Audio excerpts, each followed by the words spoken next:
Oke, kita langsung aja ya.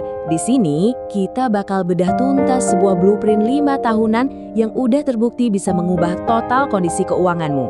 Ini bukan soal hoki-hokian loh, tapi soal struktur.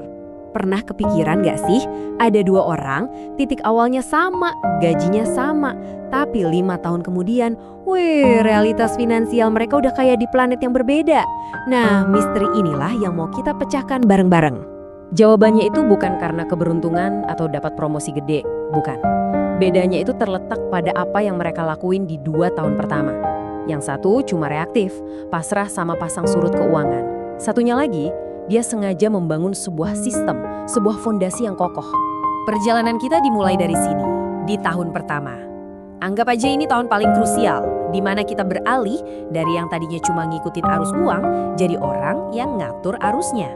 Oke, di tahun pertama ada 4 hal yang wajib, nggak bisa ditawar. Pertama, pas gajian, langsung otomatiskan transfer tabungan. Kedua, bangun dana darurat, targetinlah sekitar 15 juta sebagai perisai awalmu. Ketiga, sikat habis utang berbunga tinggi yang selama ini jadi parasit. Dan yang terakhir, cari di mana bocor-bocor halus di anggaranmu, terus sumbat. Nah, yang menarik di sini adalah cara kita mandang dana darurat. Ini tuh bukan sekedar tabungan. Anggaplah ini sebagai perisai, sebagai tameng. Inilah yang bakal ngelindungin semua rencanamu dari hal-hal sepele kayak ban pecah atau tiba-tiba harus ke dokter. Jadi kamu nggak akan pernah keluar jalur. Dan disinilah perubahan psikologisnya terjadi. Begitu perisai itu ada, kamu nggak lagi hidup dalam mode bertahan hidup dari gajian ke gajian.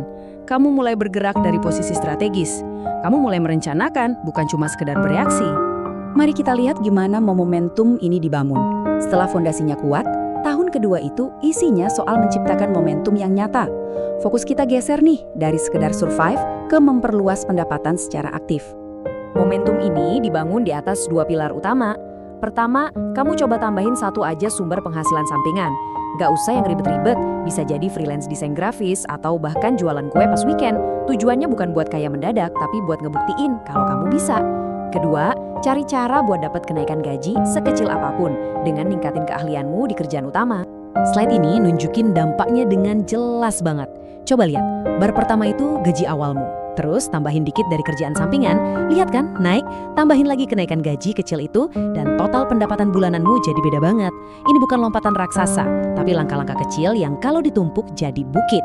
Jadi ini poinnya, detik di mana kamu berhasil dapat duit pertama di luar gaji utamamu, di situ ada pergeseran identitas yang kuat banget. Kamu nggak lagi ngelihat gaji sebagai takdirmu. Kamu sadar kalau kamu punya kuasa buat nentuin sendiri potensi penghasilanmu. Di akhir tahun kedua, kamu mencapai sesuatu yang jauh lebih berharga dari sekedar uang, yaitu stabilitas. Dan stabilitas inilah, percayalah, benih dari kekayaan yang sebenarnya. Dari sinilah semua pertumbuhan di masa depan akan berakar. Dengan stabilitas yang udah kita bangun, sekarang kita masuk ke fase tengah permainan. Di sinilah sistem yang udah kamu bangun susah payah mulai ngasih daya ungkit yang nyata. Dan yang paling penting, ngasih kamu pilihan-pilihan baru. Jadi gini, di tahun ketiga, fokusnya adalah ekspansi. Kamu perkuat lagi penghasilan sampingan yang udah jalan dan makin fokus sama performa di kerjaan utama. Lalu, di tahun keempat, kita pindah ke optimalisasi. Di sini kamu jadi lebih pinter ngatur uang, negosiasi tagihan biar lebih murah, dan secara strategis ngejar peluang yang bisa naikin nilaimu di dunia kerja. Semua ini adalah kelanjutan logis dari sistem yang udah kamu bangun. Nah, di tahun keempat ini, kamu mulai merasakan sesuatu yang namanya optionality atau kebebasan memilih. Ini sinyal pertama kalau kekayaan sejati mulai terbentuk. Ini adalah momen saat kamu mulai mikir, kayaknya gue bisa deh pindah, atau kayaknya gue bisa ambil kursus itu. Bukan karena terpaksa, tapi karena kamu bisa. Dan sekarang, kita sampai di puncaknya, tahun kelima. Ini adalah titik di mana semua kerja keras dari 4 tahun sebelumnya akhirnya nyambung dan mulai berakselerasi dengan kecepatan yang mungkin gak kamu sangka-sangka ya. Coba bayangin kayak gini, selama 4 tahun, kamu itu lagi ngebangun sebuah mesin. Nah di tahun kelima, mesin itu gak cuma jalan, tapi udah jalan otomatis. Tabunganmu, pendapatan sampinganmu, kebiasaan baikmu, semuanya bekerja bareng tanpa perlu kamu dorong-dorong lagi. Dan inilah hasilnya. Angka ini bukan fantasi loh. Ini adalah nilai investasi yang sangat realistis setelah 5 tahun kamu disiplin. Ini bukti nyata kalau prosesnya tuh berhasil. Ini adalah buah dari semua sistem yang udah kamu bangun dari nol. Jadi, coba kita rangkum perjalanannya ya. Kamu bergerak dari yang tadinya cuma bertahan hidup di tahun pertama, jadi punya stabilitas di tahun kedua, lalu ekspansi di tahun ketiga, kamu dapat kebebasan memilih di tahun keempat, dan akhirnya kamu pegang kendali penuh di tahun kelima. Ini adalah transformasi total. Pada akhirnya, inilah tujuan utamanya. Kekayaan bukan lagi konsep abstrak atau sesuatu yang cuma dipunyai orang lain. Lewat proses ini, kekayaan jadi bagian dari realitas hidupmu sehari-hari, sesuatu yang benar-benar kamu alami dan jalani. Intinya, jalur terstruktur ini bisa diakses sama siapa aja.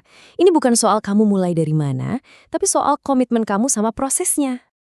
Kalau kita ringkas lagi, keberhasilan blueprint ini cuma butuh 3 hal sederhana, tapi super kuat.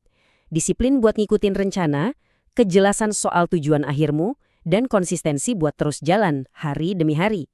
Jadi sekarang pertanyaannya bukan lagi gimana caranya, tapi kapan mulainya? Cetak birunya udah ada di depan mata kamu. Semua kekuatan buat mulai ada di tanganmu. Jadi, kapan kamu mau ambil langkah pertama?